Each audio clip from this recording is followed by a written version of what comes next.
So it's late, I'm on my way home from uni, and you see something interesting going on right over there.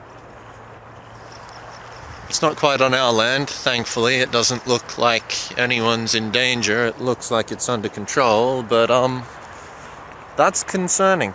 I'll let you know if I find out anything more about it, guys. Turns out our neighbors were just burning off some of the dead, dry shrubbery, which, as you can tell from the ground around us, is a massive concern right now. Look at everything looking so nice. We're gonna head up there and show you guys the top floor. The bottom floor is more or less the same as it ever was. I'm not even sure if I'm allowed to be up here. It's not like anyone's here to stop me. Oh yeah, forgot to mention, my tower made it into the Vlogbrothers video. I didn't win anything because, you know, people were building 4 and 5 meter tall towers. Got windows in now. Look at this. Lovely weather for building. I'm sure these floorboards are waterproof, but even so, this is not great. In other news related to my previous videos, it looks like my run of clumsiness might finally be coming towards an end. I actually managed to tie with my sister at Soul Calibur last night. Beat her a couple of times, she beat me a couple of times, so yeah, it's good. And all I had to do was... Ow! I should have seen that coming. All I had to do was build a recreation of the Bucky Barnes character from Captain America. Winter Soldier's obviously right-handed, but the way things are in the game is more of a Southpaw. I actually went to see that movie on Friday? Friday. It's a boxing movie starring Jake Gyllenhaal, so a lot of muscles, but I'm not here to talk about how Hollywood makes me feel insecure about my body, so yeah. Huh? Oh, whoa. I actually thought it was really good. If you're not likely to go see it anyway, then you can keep watching the video if you want. I'll try to avoid spoilers. Look at all this wet weather. I'm just gonna head downstairs. It's less irritating that way. We'll just stand here then, I guess.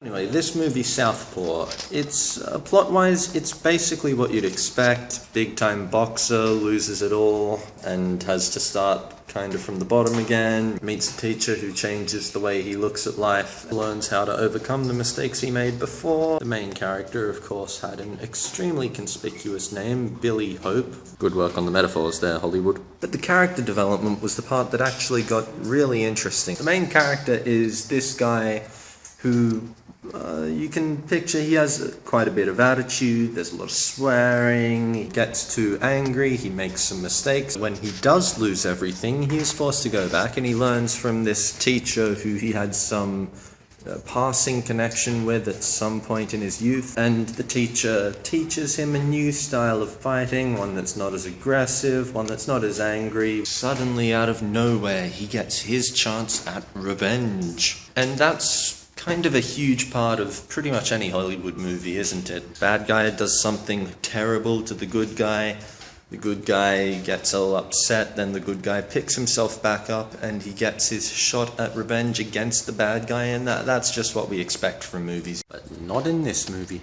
This is the first case where it gets kind of interesting, because it's made very clear the only reason that he decides to fight the guy is because he needs the money, he wants to look after his daughter, who he's lost custody of. When he does get to the big final fight against the guy who he's supposed to be seeking revenge against, he starts fighting a different way, he's fighting a lot more defensively. It's made clear that the main problem this guy has is massive anger management issues. The part that I did find kind of unusual is he pretty much kept his cool all the way through, except for that one time when the bad guy really did something that you just...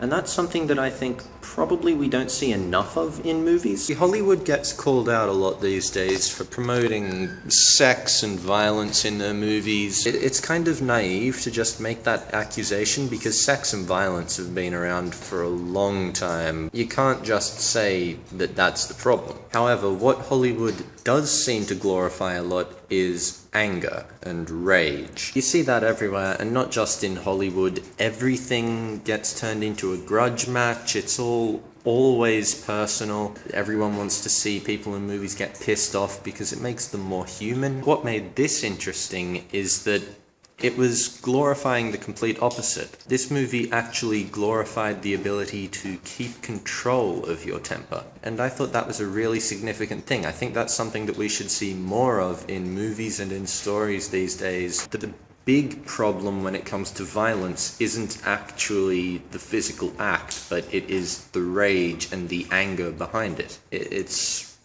seen as this really impressive thing, even though everyone wants to say, don't get angry, don't get negative, just try to let it go. Everyone says that, but we don't really follow it. There are some terrible things in this world, and it is right that we should react with anger and refusal to accept those things.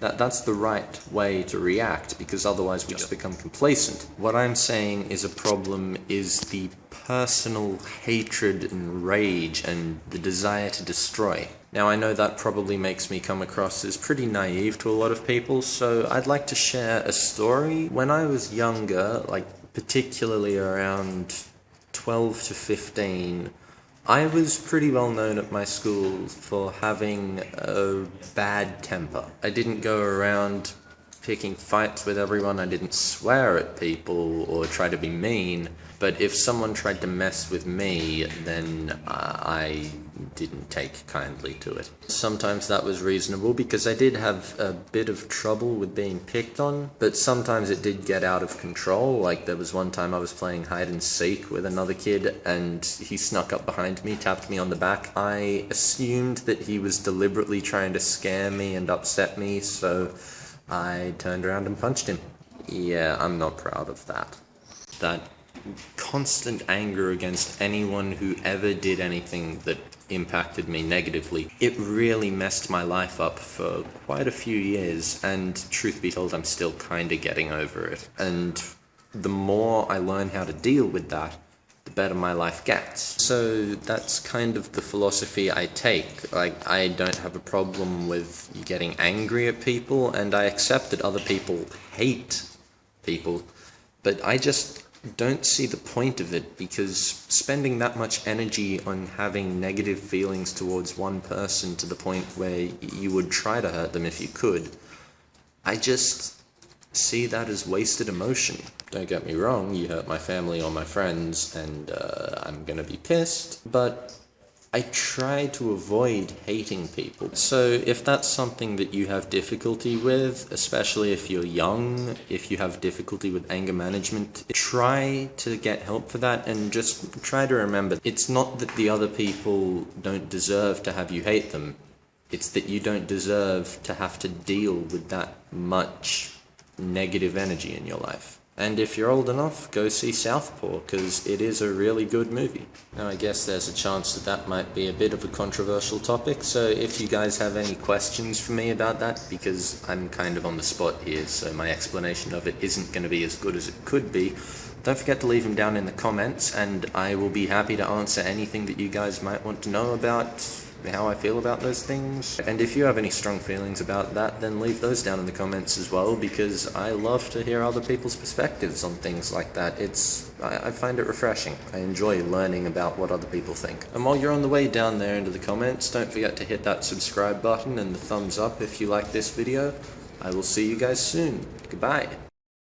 Ah, you thought I'd forgotten, didn't you? Nope. It's my set piece. Which animal would you leave out of the ark? Mosquitoes. Later. Holy, what is up with my eye? Damn. Oh yeah, glasses. That's kind of cool.